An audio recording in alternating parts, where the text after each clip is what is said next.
आज के कार्यक्रम में मेरे साथ मंच पर उपस्थित ओडिशा के मुख्यमंत्री रहने का जिन्होंने रिकॉर्ड प्रस्थापित किया है, ऐसे लोकप्रिय मुख्यमंत्री श्रीमान नवीन पटनायक जी, मेरे मित्र और केंद्र में मानव संसाधन मंत्री श्रीमान धर्मेंद्र प्रधान जी, ओडिशा के रोड एंड बिल्डिंग मंत्री श्रीमान प्रफुल्ल कुमार मलिक जी, मुख्य सचिव ओडिशा श्री जेना जी, श्री वीर विक्रम यादव जी, श्री वी.के. रजावत जी और आज इस सभागार में उपस्थित सभी भाइयों बहनों को मेरा जय जगन्नाथ। सबसे पहले उत्कल प्रदेश की इस महान भूमि पर मैं महाप्रभु के चरणों में प्रणाम कर कर मेरी बात की शुरुआत करना चाहता हूं। मैं गुजरात से आता हूं। जगन्नाथ जी यहां विराजते हैं, मगर मैं उत्कल प्रदेश के वासियों को बताना चाहता हूं कि आपके मन में जितनी जगन्नाथ के प्रति भक्ति है, श्रद्धा है, इतनी ही भक्ति गुजरात की जनता के मन में महाप्रभु के। हमारे यहां भी एक बहुत बड़ा मंदिर है, रथ यात्रा भी निकलती है और कई सालों से निकलती, और इसका इतना ही सम्मान रथ यात्रा का हमारी भूमि पर वह भी है। तो सभी उड़िया वासियों को मैं फिर से जय जगन्नाथ कहता हूं। मैं आज यहां आया हूं तब स्वाभाविक रूप से माननीय राष्ट्रपति श्रीमती द्रौपदी मुर्मू का भी स्मरण आना स्वाभाविक है, क्योंकि यही महान भूमि से राष्ट्रपति बनने का गौरव भारतीय जनता पार्टी और एनडीए की सरकार ने दिया है। आज यहां पर मैं 5 अगस्त को आया हूं। उस वक्त आज भारत रत्न गोपीनाथ जी का पुण्यतिथि है। गोपीनाथ जी ने असम और नॉर्थ ईस्ट विभाजन के समय भारत के अंदर बने रहे, इसके लिए बहुत बड़ा योगदान दिया, और वो महान देशभक्त के कारण आज पूरा नॉर्थ ईस्ट भारत का एक अभिन्न हिस्सा बना है। हम सब गोपीनाथ बरदोलाई जी को श्रद्धांजलि देते हैं। आज देश के महान शिक्षाविद, समाज सेवी, ओडिशा के ही आचार्य प्यारे मोहन जी का भी जन्मदिन है। मैं आज के दिन प्यारे मोहन जी को भी बहुत सम्मान के साथ याद करना चाहता हूं। और मित्रों, आज 5 अगस्त भी है। 5 अगस्त के दिन ही देश के प्रधानमंत्री नरेंद्र मोदी जी ने एक ऐतिहासिक फैसला लेकर धारा 370 को समाप्त कर और कश्मीर को हमेशा के लिए भारत के साथ एक करने का काम, ऐतिहासिक काम नरेंद्र मोदी जी ने किया था। और उसके बाद आज कश्मीर न केवल मेन स्ट्रीम में आया है, कश्मीर के अंदर शांति है और विकास का रास्ता प्रशस्त हुआ है। मैं प्रधानमंत्री जी को इस अवसर पर समग्र देशवासियों और विशेषकर जम्मू कश्मीर की जनता की ओर से बहुत बहुत बधाई और धन्यवाद देना चाहता हूं। मित्रों, आज 2 कार्यक्रम यहां पर नवीन बाबू की उपस्थिति में, धर्मेंद्र जी की उपस्थिति में समाप्त हुए। NH 200 के कामाख्या नगर धुबरी 4 लेन का चौड़ीकरण का काम आज राष्ट्र को समर्पित हो गया। इस निर्माण में 51 किलोमीटर के एक खंड बनाने में 761 करोड़ रुपए की लागत भारत सरकार को आई है, परंतु यह राजमार्ग उड़ीसा के खनिज समृद्ध अंगुल और ढेंकनाल जिलों को राज्य के बाकी हिस्से और नेशनल हाईवे के माध्यम से देश के साथ जुड़ने में बहुत महत्वपूर्ण होगा।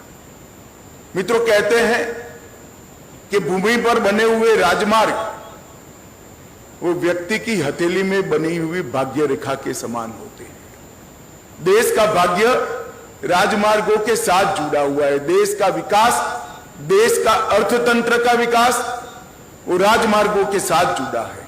और मोदी जी ने इन 9 वर्षों के अंदर राजमार्गों के विकास के लिए ढेर सारा काम किया है।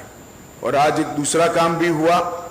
कालाहांडी के मोटर से बैनर तक लाड़ू गांव के रास्ते होकर रोड के चौड़ीकरण और सुदृढ़ीकरण की भी शुरुआत हुई है। लगभग 15 किलोमीटर की लंबाई का ये मार्ग 34 करोड़ रुपए से आज जब समाप्त होगा, इस रास्ते को भी इंफ्रास्ट्रक्चर सुधार के लिए बहुत बड़ा महत्वपूर्ण माना जाता है। तो मोदी जी के नेतृत्व में इंफ्रास्ट्रक्चर डेवलपमेंट, चाहे वो इरिगेशन का रकबा बढ़ाना हो, चाहे इलेक्ट्रिसिटी का उत्पादन बढ़ाना हो, चाहे नए डैम बनाना हो, चाहे बड़े बड़े ब्रिज बनाना हो, छोटी सी पुलिया बनानी हो, या नेशनल हाईवे बनाना हो, या प्रधानमंत्री ग्रामीण सड़क योजना के माध्यम से गांव को मुख्य मार्गों के साथ जोड़ना हो, हर प्रकार के इंफ्रास्ट्रक्चर को ये 9 साल के अंदर एक बहुत महत्व दिया गया। इसके पीछे बजट का ढेर सारा पैसा लगाया गया, क्योंकि नरेंद्र मोदी जी मानते हैं कि इंफ्रास्ट्रक्चर के डेवलपमेंट के बगैर देश का डेवलपमेंट नहीं हो सकता। और इसलिए फास्टैग से फास्टर टोल कलेक्शन, भूमि अधिग्रहण प्रक्रिया में दक्षता, विवादों का शीघ्र समाधान, सूचना और प्रौद्योगिकी पर जोर, वित्त पोषण के वैकल्पिक तरीके ढूंढना, इस सब का एक वैज्ञानिक समन्वय कर राजमार्गों की निर्माण की गति को नरेंद्र मोदी जी की सरकार ने बहुत बढ़ाया है। मैं आज उड़ीसा के लोगों को बताना चाहता हूं, 2014-15 में प्रतिदिन 12 किलोमीटर राजमार्ग बनते थे और 21-22 में 12 किलोमीटर से बढ़कर 29 किलोमीटर बढ़ाने का काम भारतीय जनता पार्टी की नरेंद्र मोदी सरकार ने किया है। और इस राजमार्गों के निर्माण से स्वाभाविक रूप से देश के अंदर इंफ्रास्ट्रक्चर के बढ़ावे से आर्थिक गतिविधियां और सुचारू रूप से चलेगी। जहां तक ओडिशा का सवाल है, ढेर सारी प्रमुख परियोजनाएं की गई हैं। राष्ट्रीय राजमार्ग 18 बालासोर से जारपोखरिया तक लगभग 80 किलोमीटर 1100 करोड़ रुपए की खर्च से, राष्ट्रीय राजमार्ग 49 बिंजाहाल से तेलीबानी खंड 78 किलोमीटर और 1300 करोड़ रुपया, राष्ट्रीय राजमार्ग 49 सिंगारा बिंजाबहल खंड 104 किलोमीटर और 1300 करोड़ रुपया, राष्ट्रीय राजमार्ग 49 बहरागोड़ा से सिंगारा तक और 88 किलोमीटर और 1200 करोड़ रुपया, राष्ट्रीय राजमार्ग 53 तेलीबनी से संबलपुर तक 51 किलोमीटर 712 करोड़ रुपए की लागत, और कामाख्या नगर धुबरी खंड 761 करोड़ की लागत से आज समाप्त हो रहा है। ये जो विकास का काम हुआ है, इससे समग्र ओडिशा के अर्थतंत्र को गति मिली है। नरेंद्र मोदी जी ने 2014 में समग्र देश में, न केवल पूर्व में, समग्र देश में कहा था कि देश के पूर्वी हिस्से का जब तक विकास नहीं होता, देश का संपूर्ण विकास नहीं हो सकता। पूर्वी क्षेत्र का विकास जब हम करते हैं, पूर्वी क्षेत्र और पश्चिमी क्षेत्र को विकास के मापदंड पर एक समान जगह पे लाते हैं, तभी देश का विकास हो सकता है। और इसके लिए पूर्वी क्षेत्र को हमेशा एक तवज्जो नरेंद्र मोदी सरकार ने दी और ओडिशा को विशेष तवज्जो देने का काम किया है। मित्रों, एक जमाने में ये पूरा क्षेत्र नक्सल प्रभावित था। 9 साल के अंदर नरेंद्र मोदी सरकार ने राज्य सरकारों को साथ में लेकर, इसमें राज्य सरकारों की भी बड़ी भूमिका है, साथ में लेकर नक्सलवाद पर नकेल कसने का सफल प्रयास किया है और उसके नतीजे भी आए हैं। 2015 से 2019 तक नक्सल घटनाओं में जो संख्या थी उसकी 30% कमी आई है। मुठभेड़ों में 32% कमी आई है।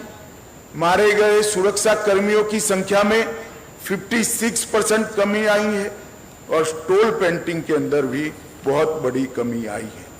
मैं आज ओडिशा सरकार का भी धन्यवाद करना चाहता हूं कि नक्सल आंदोलन को नकेल कसने में ओडिशा ने और नवीन बाबू ने हमेशा हमारा समर्थन किया है।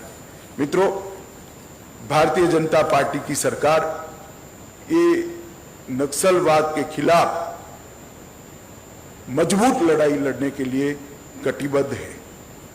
आज जब मैं ओडिशा में आया हूं तब इतना जरूर कहना चाहता हूं कि ओडिशा के लिए नरेंद्र मोदी जी ने ढेर सारा काम किया है। धर्मेंद्र जी ने टोटल कंट्रीब्यूशन का आंकड़ा दिया। मैं डिवोल्यूशन फ्रंट और ग्रांट इन एड की बात करना चाहता हूं कि यूपीए की सरकार थी, कांग्रेस की सरकार थी, तब उन्होंने 1,14,000 करोड़ रुपया दिया था। भारतीय जनता पार्टी की सरकार ने ये दोनों ही हेड के अंदर 4,57,000 करोड़ रुपया देने का काम भारतीय जनता पार्टी की सरकार ने, और कुल मिलाकर योगदान को लेके तो 3 लाख से बढ़ाकर 18 लाख करोड़ तक का योगदान बढ़ाया गया, जो 6 गुने से ज्यादा है। ढेर सारी चीजें हुई हैं। रेलवे के लिए 10,000 करोड़, 800 करोड़ की लागत से इंडियन ऑयल की पाइपलाइन, आईआईटी भुवनेश्वर, एम्स बनाने का काम हुआ। भारतीय विज्ञान शिक्षा और अनुसंधान केंद्र को यहां लाया गया। लगभग ईएसआई अस्पताल भुवनेश्वर का भी उन्नयन किया गया और भुवनेश्वर एम्स की स्थापना 1500 बिस्तर वाले वो करने का काम भी किया गया। नरेंद्र मोदी सरकार उड़ीसा के विकास के लिए कोई कसर छोड़ना नहीं चाहती। किसान समृद्धि सम्मान योजना में 40 लाख किसानों को फायदा मिला। जल जीवन मिशन में 54 लाख घरों में शुद्ध पीने का पानी पहुंचाया गया। 90 लाख शौचालय बनाए गए। 3 करोड़ 25 लाख लोगों को प्रति माह प्रति व्यक्ति 5 किलो चावल मुफ्त देने का काम भारत सरकार कर रही है। 6 लाख उज्ज्वला के कनेक्शन दिए गए और 17 लाख ग्रामीणों के लिए घर बनाने का काम भी नरेंद्र मोदी सरकार ने किया है। उड़ीसा के अंदर डिजास्टर बहुत बड़ा प्रॉब्लम होता है। मैं नवीन जी का फिर से एक बार धन्यवाद करना चाहता हूं कि भारत सरकार के डिजास्टर मैनेजमेंट के हर इनिशिएटिव को नवीन बाबू ने जमीन पर उतारने में भारत सरकार की मदद की है और उड़ीसा सरकार ने खुद भी डिजास्टर मैनेजमेंट के लिए ढेर सारे नए इनिशिएटिव लेकर पूरे देश को रास्ता बताने का काम किया है कि 2 सरकारें अगर मिलकर काम करती है तो कुदरती आपदा भी किस प्रकार से कंट्रोल की जा सकती है।